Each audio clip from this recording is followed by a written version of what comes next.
are in the home stretch, the final weekend before Election Day 2024, when America decides who will be the next president of the United States. I just love this city of brotherly love. Candidates have been in and out of our area throughout these final days of the campaign. I'm thrilled to be back in this incredible Commonwealth with thousands of proud, hardworking American patriots. And even more is at stake, the balance of power in Congress and locally. We're voting for congressmen and women, senators, and governor of Delaware.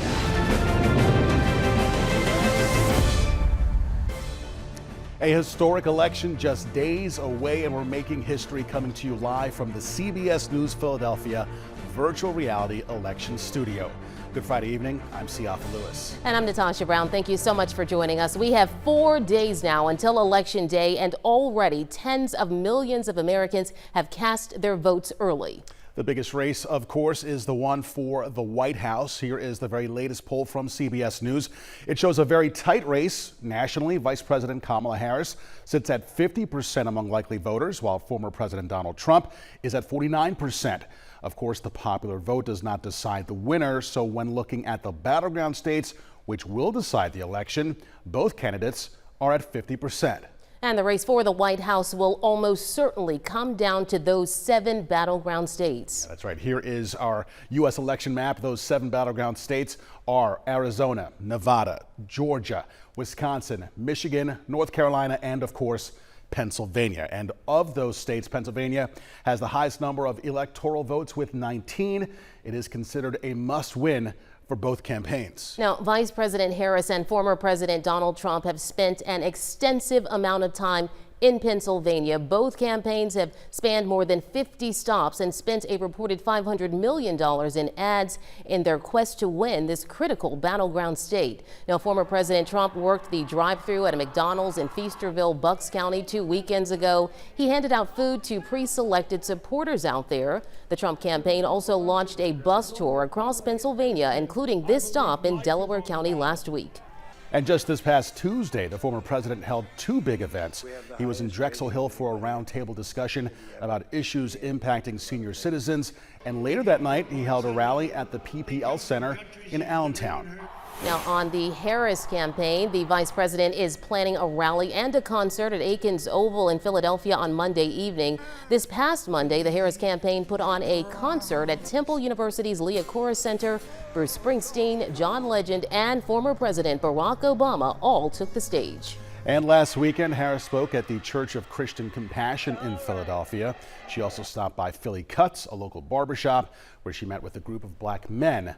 Later that night, she held a rally in Nicetown. Well, CBS News Philadelphia reaching out to both presidential campaigns for one-on-one interviews. So far, only the Harris campaign has agreed to one. The vice president sat down with CBS News Philadelphia's Dan Snyder. Here is part of their conversation. One thing I think stands out when I talk to undecided voters is they say, well, she's changed her opinion on some pretty important topics to me over the last 4 years. How can I trust she's being authentic? So how can voters trust that the Kamala Harris they're getting on the campaign trail in 2024 is the Kamala Harris that would be president? I've been vice president for 4 years, and I have traveled our country, and it is very clear to me that if we're going to arrive at solutions, it has to be through a process where we build consensus, where we seek common ground, and that requires compromise. My values on so many of these issues, let's talk about health care as an example, are consistent. I strongly believe and still maintain access to health care should be a right and not just a privilege of those who can afford it. I know that most people don't have the money to be able to hire somebody to come in and help them take care of their parents, while there are also a lot of folks in the sandwich generation raising their children, and they shouldn't have to spend down their life savings to qualify for Medicaid. These are basic principles that I feel very strongly about. 4 years ago, Joe Biden kind of came into office seen as this great unifier. He was going to restore the soul of the nation, but we are still a very divided country. What would you do differently than Joe Biden to bring this country back together? Well, first of all, my presidency is not going to be a continuation of the Biden presidency. I bring to my perspective my own ideas, my own experiences, and a lot of how I think about it is also focused on this moment in time and what we need to do to meet the challenges of the American family and American individuals. Part of my feeling about all of this is a lived and very deeply held belief and experience that the vast majority of Americans have more in common than what separates us. And we need a president of the United States who, moving forward, as we turn the page on the last decade, frankly, during the Trump era that has been about trying to divide Americans and have people point their fingers at each other, that we have a president who leads knowing that the vast majority of Americans have more in common than what separates us. Now, as we mentioned, we have reached out to the Trump campaign numerous times asking for a sit-down interview as well. And so far, they have not accepted our requests. Well, it has certainly been a contentious campaign season with so much rhetoric, so many advertisements, so many rallies and events. Now, we wanted to put all the noise aside and to focus on the actual issues which will affect most of you, trying to answer the question, what do the candidates say they stand for? Here's Yuki Washington. The former president has hammered the Biden administration for presiding over an increase in inflation. Are you better off now than you were 4 years ago? Yes. Trump has said he will extend and expand his 2017 tax cuts. He has also called for expanding tariffs on nearly all imported foreign goods. And he would offer more support for coal, oil, and gas and cut back on renewable energy initiatives. Harris says she would provide bigger tax benefits for families and would offset the costs by raising corporate taxes. My plan will also give middle-class tax cuts to 100 million Americans, including $6,000 tax credit for the first year of a child's life. Harris has called for 3 million affordable new homes and rentals by the end of her first term, offering tax breaks to builders who construct homes for first-time home buyers, and proposing up to $25,000 in down payment assistance. Both candidates have called for eliminating federal taxes on tips received by workers. Harris has made abortion rights a focal point of her campaign. The Supreme Court overturned the right to abortion more than 2 years ago. Please know, no one is protected if there is a Trump national abortion ban, and it will outlaw abortion in every single state. The vice president pledged to sign into law legislation that restores the federal right to abortion if such a bill is passed by Congress. Trump says he would leave the decision on abortion access and cutoffs to the states. No, I'm not in favor of abortion ban, but it doesn't matter because this issue has now been taken over by the states. Trump has promised to use the military to expel 11 million undocumented immigrants and describe them as criminals and animals. I will launch the largest deportation program in American history. Harris has denounced that plan. Harris has said she would sign a bipartisan bill to toughen asylum restrictions and increase the number of border agents. She also called for a legal pathway to citizenship for some undocumented migrants. We can do both, create an earned pathway to citizenship and ensure our border is secure. All right, well, our special election coverage does continue for you. Straight ahead, we're going to walk you through exactly how CBS will track the results and call the races with the very latest technology. Can't wait for that. Stay with us. We're back right after this.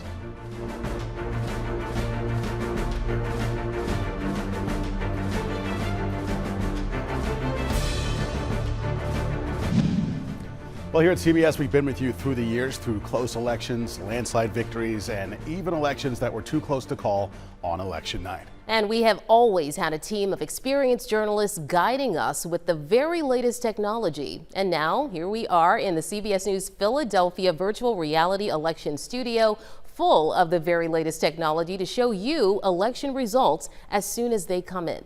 But first, here's a look back through the years of CBS News election night coverage.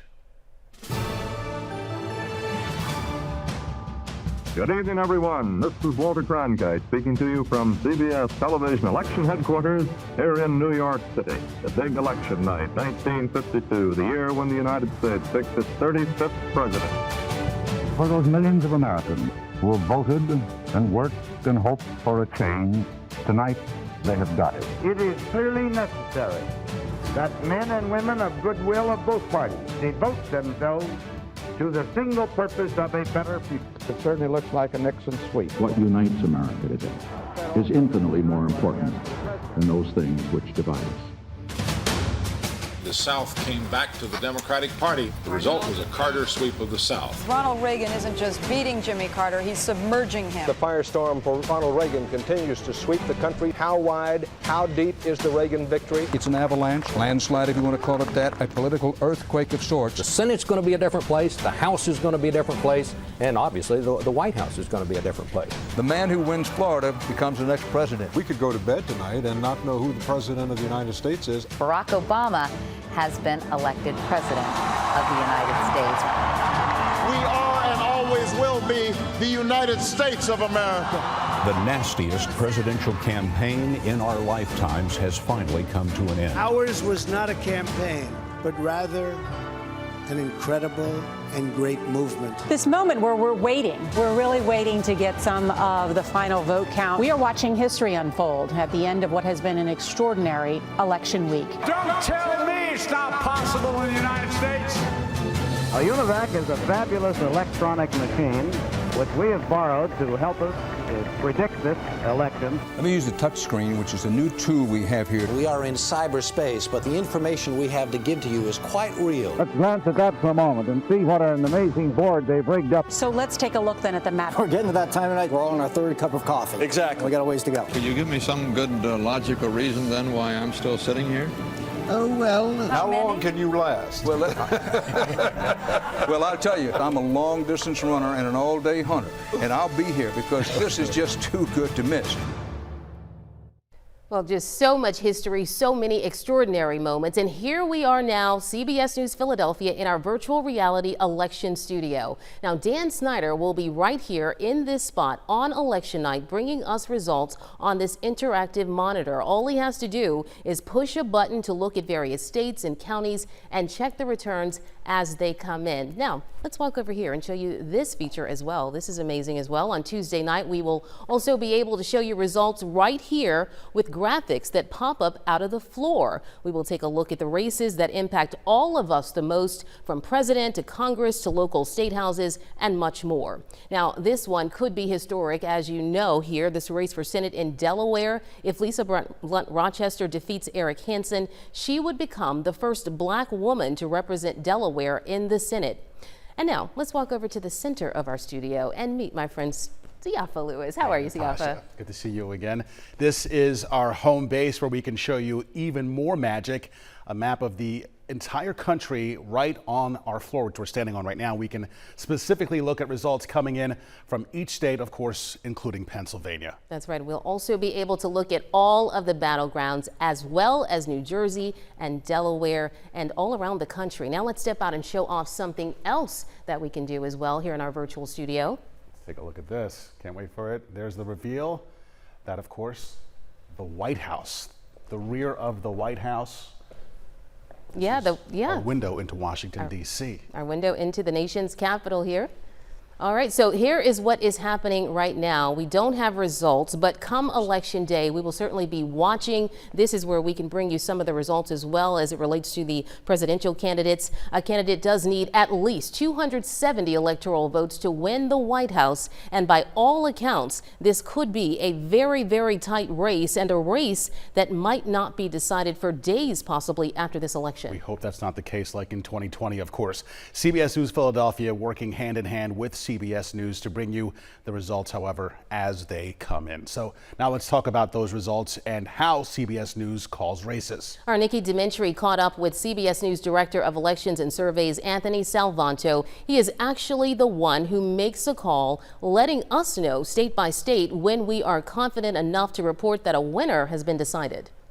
Hi there, Anthony. Thank you for joining us. First, walk us through how you will cover election night and what people should expect. I'm going to show you an example right there from Pennsylvania of how we walk people through this. The first thing is that as we go along the night in real time, we're going to tell you if a state is a toss-up, if it's leaning towards one candidate or the other, and then ultimately make a projection. One of the key things we look for is patterns across the counties. So let me give you an example of what we're looking for, because one of the things that's so interesting is how the votes shift from year to year. We're going to be looking across counties, and this is how they shifted in 2020. You see a lot of the areas around you shifted towards, we put them in blue here, that's towards the Democrats. Some of them were rural areas, shifted a little bit or some a lot towards, in that case was Donald Trump. But we look for those patterns because consistency matters when we're projecting a race. The other thing that's really interesting and always worth watching, of course, when we talk about those historical patterns, we're going to show folks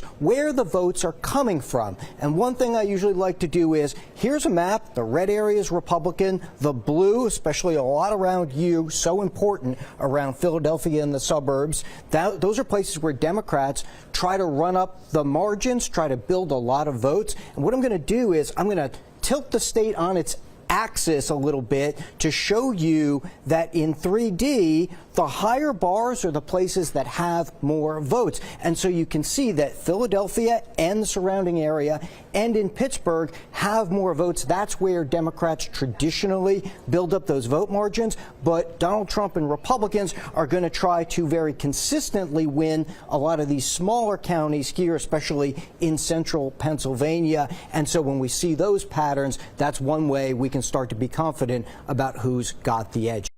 Amazing technology there. We have much more ahead, including other races where we are and will be watching closely. And of course, we're talking about the balance of power in Congress as well. All of that is at stake. Stay with us, everyone. We're back with you in just a moment.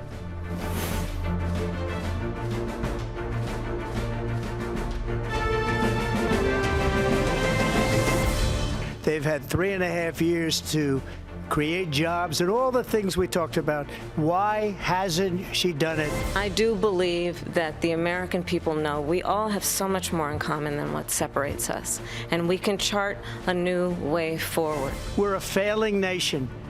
We're a nation that's in serious decline. We're being laughed at all over the world. I believe in what we can do together. That is about sustaining America's standing in the world. Well, of course, the race for president is the biggest race that we will be watching on election night nationally, but other races in our area will have national effects as well, like on the balance of power in Congress. Now, in Pennsylvania, the U.S. Senate race has gotten pretty contentious, with millions now spent on political ads. Democrat Bob Casey is running for a fourth term against Republican Dave McCormick, who is a businessman. In New Jersey now, two men are running to replace Bob Menendez, who resigned after his conviction on corruption charges. Democrat Andy Kim is currently a U.S. congressman for New Jersey's 3rd District, and he's facing Republican Curtis Bashaw, a hotel entrepreneur in Cape May. Now, the race for U.S. Senate in Delaware, this could be a history-making event. Democrat Lisa Blunt Rochester is running to replace the retiring Senator Tom Carper. She is facing Republican Eric Hansen. Blunt Rochester is currently a U.S. Congresswoman for Delaware, and if she wins this race, she will be the first black woman to represent Delaware in the Senate. Now, there are a number of House races in our area as well that could be critical to which party holds control. CBS News congressional correspondent Scott McFarland talks about what's at stake there. Scott. The balance of power in the U.S. House at this moment really is a margin of 4. That is incredibly small, almost historically so. And whoever controls the Congress in January could be either a firewall against or a shot of nitroglycerin for a future President Harris or future President Trump. What's important to note is that any 4 races swinging one way or the other nationwide could shift that balance of power. And by our CBS News tabulation, there are at least 4 competitive races in Pennsylvania alone. Yes, not just the Senate race, not just the presidential race, but millions of dollars pouring into the Commonwealth to swing House races. There's one in Bucks County.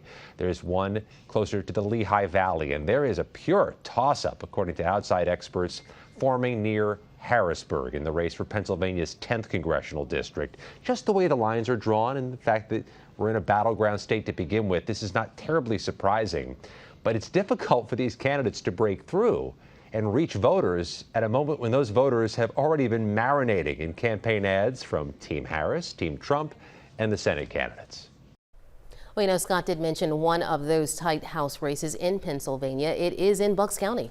Democrat Ashley Ehaz is trying to unseat Republican Brian Fitzpatrick. This race is a rematch from 2022.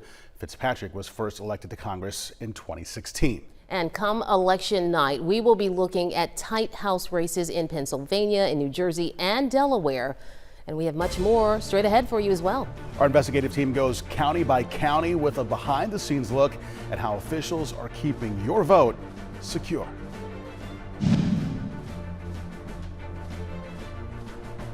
In the race for the White House, Pennsylvania is considered one of, if not the most important battleground state. Well, the Commonwealth will certainly be in the spotlight come November 5th and possibly for days after, depending on how long it takes election workers to count all of those ballots. Now, 4 years ago, if you'll recall, Donald Trump's Stop the Steal movement was birthed in Pennsylvania. That's when the then president and his campaign spread disinformation about voter fraud.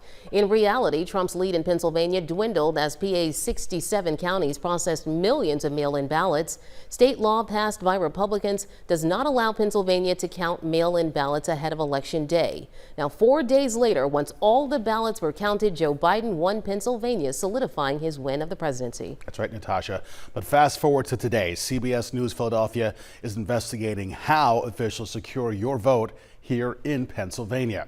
Our investigative team, Liz Crawford and Joe Holden, are going behind the scenes with poll workers in 5 different Pennsylvania counties: Chester, Bucks, Montgomery, Philadelphia, and Delaware. Every county does it a little differently. We begin in Chester County with Joe Holden. In our 50th year in the same house. Jay Snyder became a judge of elections for his Callan Township voting location a couple years ago. I'll get up at 5, I'll go to Wawa, I'll get a gallon of coffee and donuts, go over to the township building, meet some volunteers over there, start rearranging the furniture, setting up for the voting stations. He says the day is long, almost 15 hours from start to finish, and at the end of the day, Schneider turns over a pouch like this one to election officials containing media drives. That happens at what's known as Central Count in downtown Westchester. It's just relief, that you're done. You're just tired. So just go home and relax. Weeks before Election Day, this room full of shelves deep inside the county's Government Services Center is stocked with supplies for every single polling location. We have 230 precincts, and they all have similarities. We have the orange pouch, lanyards with tags, a blue bag, privacy screens. This is a call box. This is Karen Barsoom, Director of Voter Services for Chester County. Some of her colleagues wondered off camera when this wife and mother of 2 ever sleeps. You staying busy these days? Yes, I'm very busy.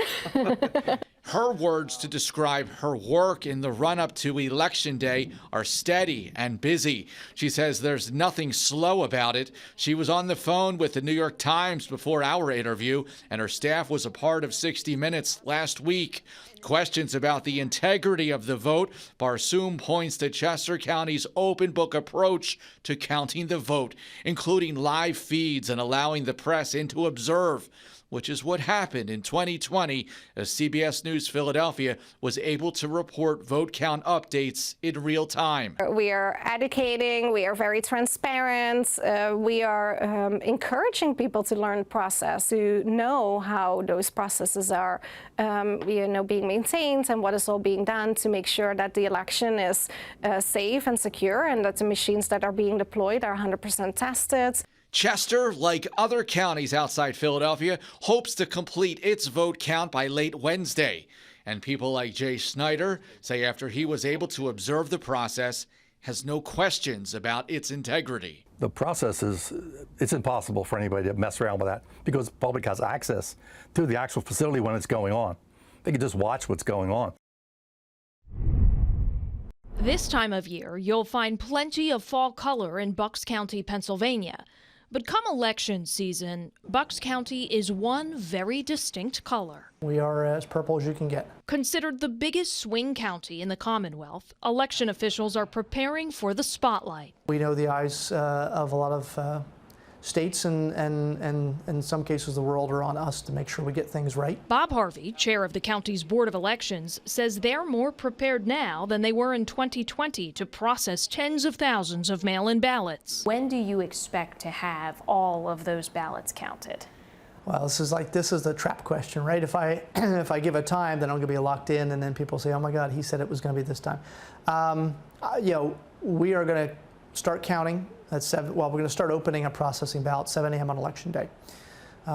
We'll start counting, and we won't stop until we're finished. Ahead of Election Day, voters can send their mail-in ballots back to the county through the U.S. Postal Service, or they can drop it off in one of the 11 ballot boxes around the county. All the boxes are under 24-hour video surveillance. A few weeks ago, Harvey showed us the locked room where the ballots are kept until Election Day. This large machine sorts the envelopes as they come in, but state law does not allow workers to even start opening envelopes until 7 a.m. on Election Day. That's when workers begin unstuffing, flattening ballots, and feeding the machines. It's going to be, probably next to impossible for us to be done on the night of the election, or even maybe early morning of after the election. It's not going to be possible for us to do that. Did you have any instances of voter fraud in Bucks County in 2020? There were two that I remember, two incidences of two individuals who submitted ballots for a member of their family who had passed away some point near the election. Harvey said state death records instantly flagged the ballots and they were removed. So they didn't count. They didn't count. They weren't even opened. There are more than 300 precincts across Bucks County for those voting in person. Currently, in a secure warehouse, these cages each hold a voting machine that will be transported to a precinct the week leading up to Election Day. Are any of these machines connected to the internet at any time? No, none of the machines are connected to the internet. They're very, very secure. When we come right back, we'll take a look at 3 other Pennsylvania counties. Plus, with the race for president comes the race for vice president, of course. Stay with us. We're back in just a bit.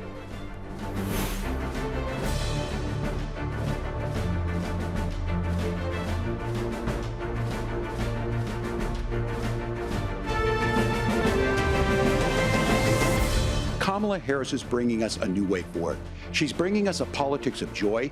She's bringing real solutions for the middle class, and she's centering you at the heart of that. We have the greatest country, the most beautiful country, the most incredible people anywhere in the world. But they're not going to be able to achieve their full dreams with the broken leadership that we have in Washington. Well, as America decides on the next president of the United States, they're also deciding on the next vice president. Minnesota Governor Tim Walz running alongside Kamala Harris, and Senator J.D. Vance of Ohio running alongside former President Trump. Both have campaigned in our area. Governor Walz spoke in Bucks County just yesterday. He visited the Boilermakers Local 13 Labor Hall in Bristol Township. The governor discussed the Harris campaign's support for unions and the middle class. He also touched on the impact of the Commonwealth in the race to the White House. In this state and in Bucks County, 1 or 2 votes per precinct could not only swing the election in Pennsylvania, but for the entire country.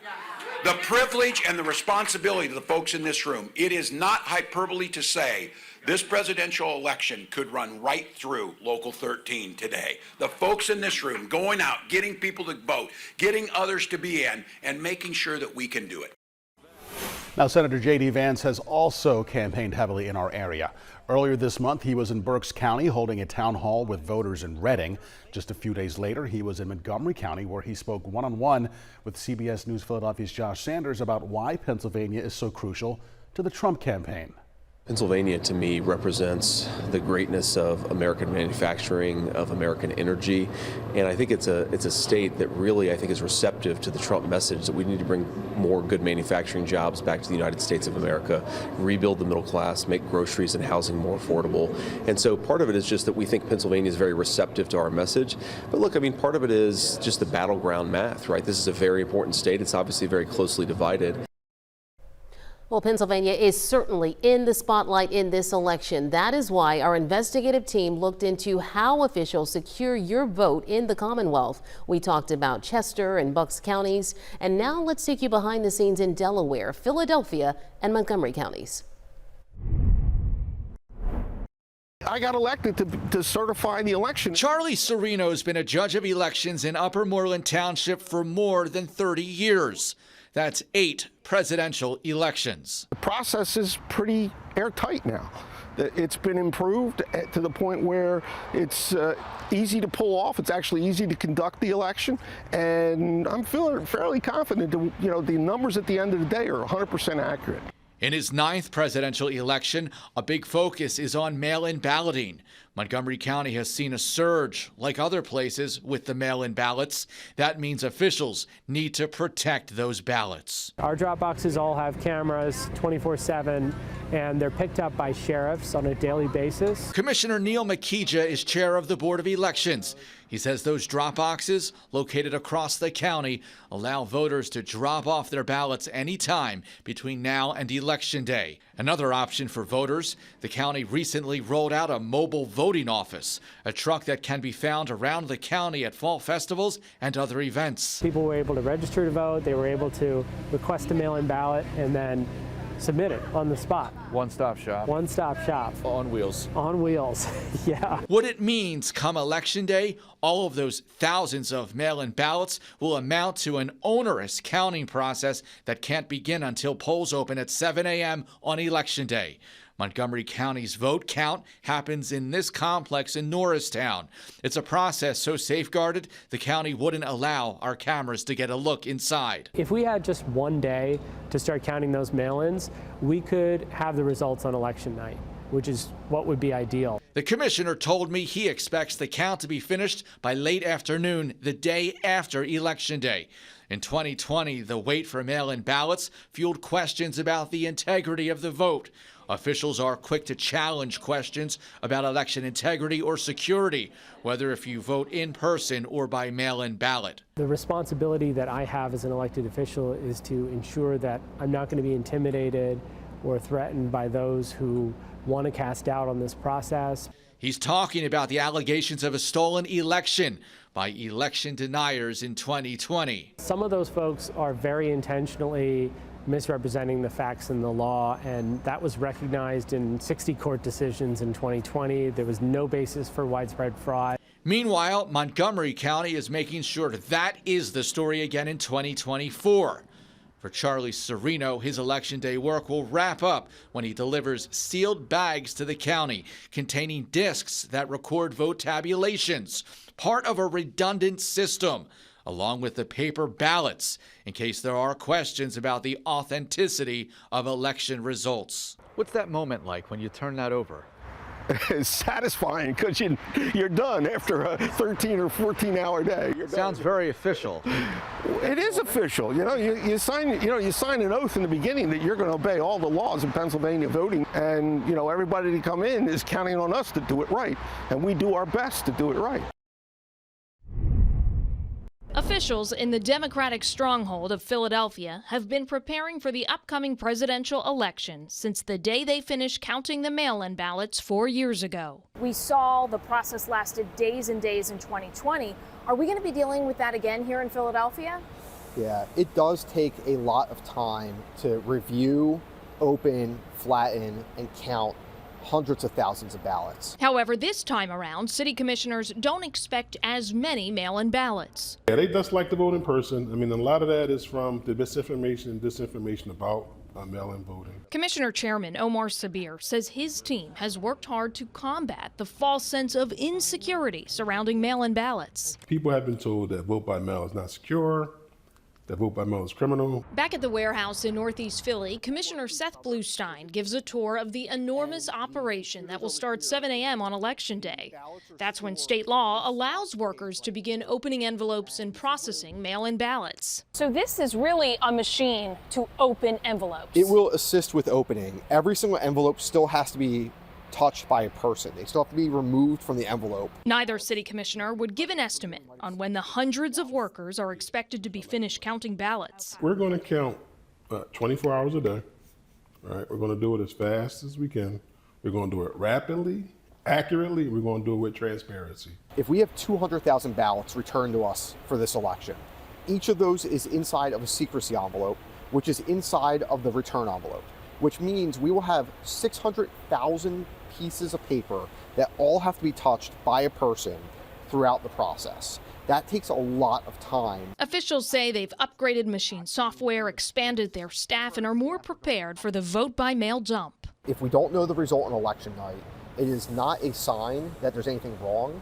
It is a sign of that the staff continuing to do their job. Ballots have already started pouring into the warehouse. This machine sorts the envelopes into the proper district. And then they will get stored in a locked cage where they are secured until we're able to pre-canvass them on election day. Sabir says Philadelphians have options when it comes to casting your ballot. We recommend that you take advantage of our Eagles Green drop box locations, or you can drop it off at one of the satellite locations, where people can request a mail-in ballot, get one printed, and vote right on the spot. Have a seat at the table and take your time. Commissioners expect the majority, at least 70% of Philadelphians, will vote in person on Election Day. We weren't allowed to bring cameras into the storage area where those machines are kept.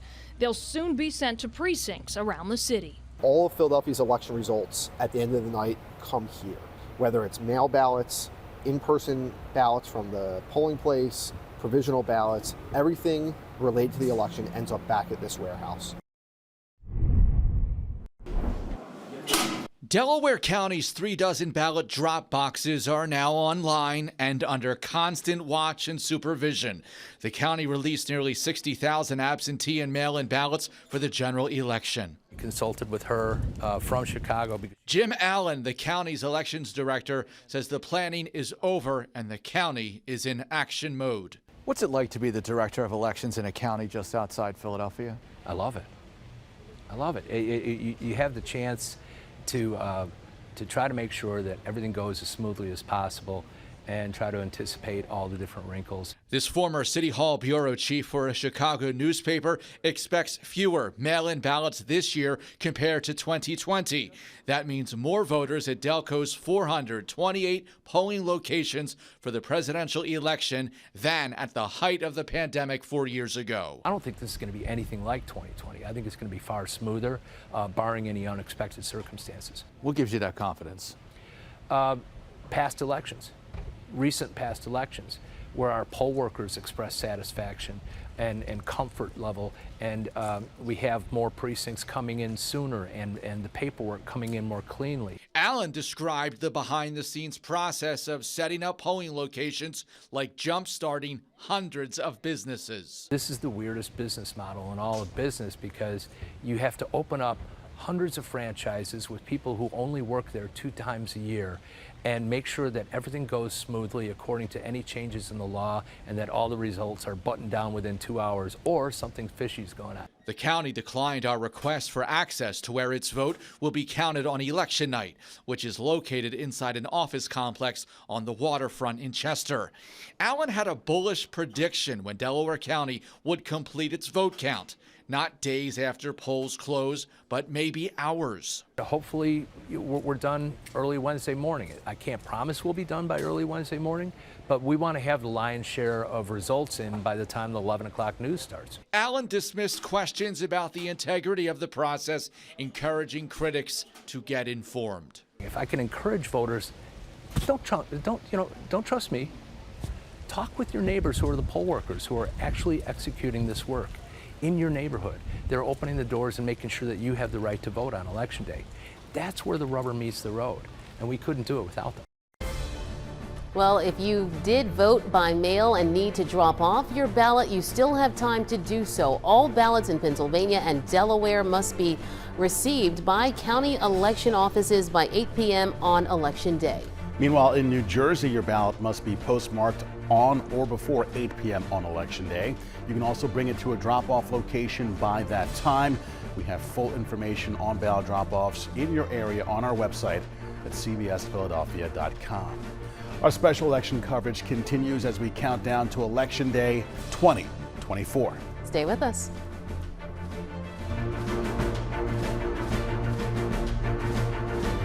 Well, it all comes down to this. Will Vice President Kamala Harris or former President Donald Trump be the 47th President of the United States? They're both looking for that magic number, 270 electoral votes.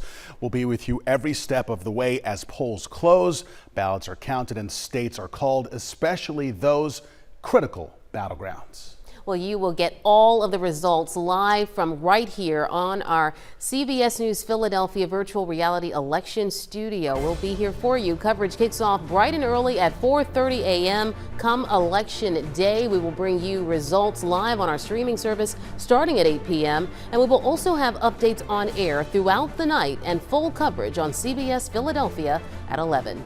Thank you so much for watching tonight. I'm Natasha Brown. And I'm Siafa Lewis. We've got just 4 days to go. America decides 2024. We'll see you on election night.